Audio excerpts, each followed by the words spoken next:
एक बहुत घना जंगल था। उस जंगल के पास में ही रामपुर नाम का एक खुशहाल गांव था। पर उस जंगल के दूसरे साइड एक झोपड़ी थी जिसमें एक भयानक चुड़ैल रहा करती थी। वो चुड़ैल दिन भर बस खून में नहाती थी और उस चुड़ैल के साथ एक भयानक राक्षस भी रहा करता था। क्यों रे, अभी तक शिकार पर नहीं गया तू? जाने ही वाला था, बस थोड़ी देर आराम कर रहा था। ठीक है, जल्दी जाओ, एक खून ठंडा हो रहा है, मुझे गर्म खून चाहिए। और वो राक्षस गांव की तरफ जाने लगता है। गांव के बाहर एक बच्चा खेल रहा होता है और वो बच्चा राक्षस को आते हुए देख लेता है और वो बच्चा गांव के अंदर भागते हुए जाता है और कहने लगता है, सब जल्दी से घर के अंदर छुप जाओ, राक्षस आ रहा है, सब जल्दी से छुप जाओ। और सभी गांव वाले घर के अंदर छुप जाते हैं। पूरा गांव सूना हो जाता है। अरे, ये राक्षस तो वापस आ गया, इसने तो परेशान करके रखा है, किसी ना किसी को तो ले ही जाता है। हमने कितनी तांत्रिकों को बताया पर कोई हमारी मदद नहीं कर रहा, सभी उससे डरते हैं। राक्षस चलते चलते गांव के बीच में आ जाता है पर उसे गांव में कोई नजर नहीं आता। पूरे गांव में सन्नाटा छा गया था। अरे, आज कोई दिखाई नहीं दे रहा, कहाँ गए सब? अगर मैं शिकार लेकर नहीं गया तो चुड़ैल मुझे जिंदा नहीं छोड़ेंगी। अब मैं क्या करूं? बहुत देर हो जाती है पर कोई भी घर के बाहर नहीं निकल रहा था। राक्षस बहुत ज्यादा परेशान हो जाता है और वहां से निकल आता है। राक्षस झोपड़ी के बाहर पहुंच जाता है। अगर मैं अंदर गया तो वो चुड़ैल मेरे साथ क्या करेंगी कुछ पता नहीं, पर मैंने उसे नहीं बताया तो और ज्यादा गुस्सा करेगी। अंदर तो जाना पड़ेगा। राक्षस डरते डरते अंदर आ जाता है। अरे, शिकार कहाँ है?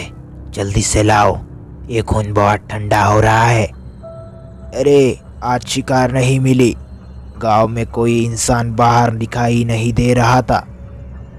मुझे कुछ नहीं पता, मुझे शाम तक शिकार चाहिए। अगर ये खून ज़्यादा ठंडा हो गया तो हम दोनों मर जाएंगे। ये सब बातें मनीष सुन लेता है जो उसी गांव का था। वो उस राक्षस के पीछे पीछे झोपड़ी तक आ गया था। मुझे ये गांव वालों को बताना होगा, अगर आज शाम तक कोई घर के बाहर नहीं निकला तो हमारा गांव इस राक्षस से आज़ाद हो जाएगा। मनीष वहां से जा रहा होता है तभी वहां पर रखी एक बाल्टी पे उसका पैर लग जाता है और आवाज हो जाती है, जल्दी से बाहर जाकर देखो, कोई तो है बाहर। अगर उसने हमारी बातें सुनी होगी तो वो गांव वालों को बता देगा, जल्दी से जाओ। राक्षस बाहर आकर देखता है तो मनीष आगे भाग रहा होता है। राक्षस भी उसके पीछे भागने लगता है। राक्षस के हाथ में एक बड़ा सा चाकू होता है। राक्षस वो चाकू जोर से फेंकता है। वो चाकू सीधा मनीष के हाथ को लगता है और मनीष का हाथ टूट जाता है। तभी मनीष रुकता नहीं, मनीष भागता रहता है। मनीष गांव के पास पहुंच जाता है और कहता है, कोई भी शाम तक घर के बाहर मत निकलना, राक्षस आ रहा है, कोई भी शाम तक घर के बाहर मत निकलना। मनीष घर के अंदर आ जाता है। उसका हाथ कटा हुआ देखकर उसकी पत्नी बहुत ज्यादा डर जाती है। ये आपके हाथ को क्या हो गया? मैंने कहा था उस राक्षस के पीछे मत जाना, पर आपने मेरी बात नहीं सुनी। तुम मेरी बात ध्यान से सुनो, हमें आज शाम तक घर के बाहर नहीं निकलना है। अगर हम आज शाम तक घर के बाहर नहीं निकले तो हमारा गांव उस राक्षस से हमेशा के लिए आज़ाद हो जाएगा। पर आपके हाथ को इतनी चोट लगी है, हमें वैद्य के पास जाना होगा। नहीं, मुझे कुछ नहीं होगा, तुम कपड़ा लाओ बांधने के लिए। राक्षस दिन भर गांव के बाहर खड़ा रहता है पर कोई भी इंसान घर के बाहर नहीं निकलता।